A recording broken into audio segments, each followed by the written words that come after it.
we come and we ask forgiveness for all those that we may have erred to, and this is exactly the time to be solech, to be mochel.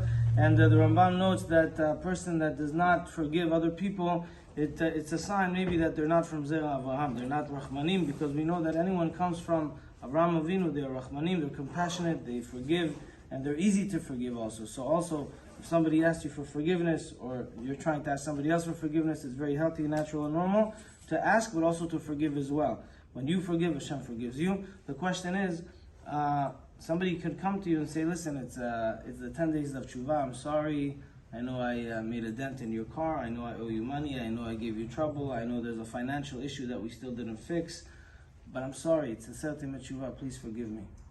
Okay, so what about my car? I'm going to fix the car, or you're just going to ask forgiveness?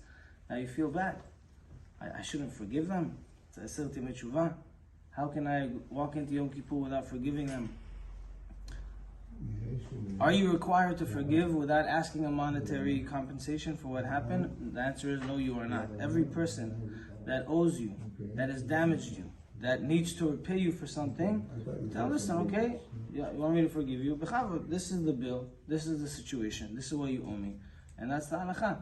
It doesn't say anywhere that you have to forego any money that they owe you and any damage that they've caused. They have to take care of that. There's no mitzvah for you to forgive for something that they still have to repay, and so that's not an issue at all. One more quick thing that the Kaf HaChaim brings in the name of Rabbi Chaim Vital. He says, now we're looking at all our actions, all our behavior. Just one moment, please.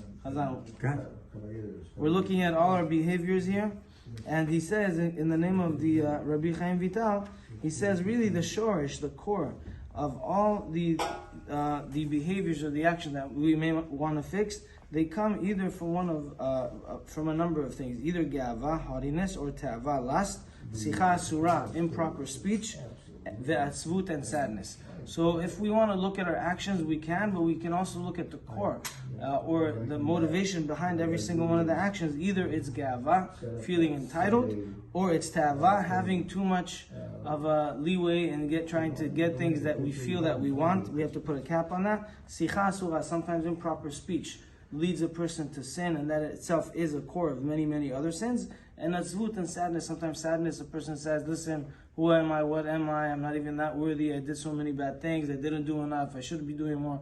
That's atzvut, that's a shorsh of atzvut, and atzvut takes you down to the earth and keeps a person away from Torah. The only way we could be serving Hashem is b'simcha, and therefore we have to get out of atzvut, up from the ground, and by which we can allow ourselves to do more and more mitzvot. Amen.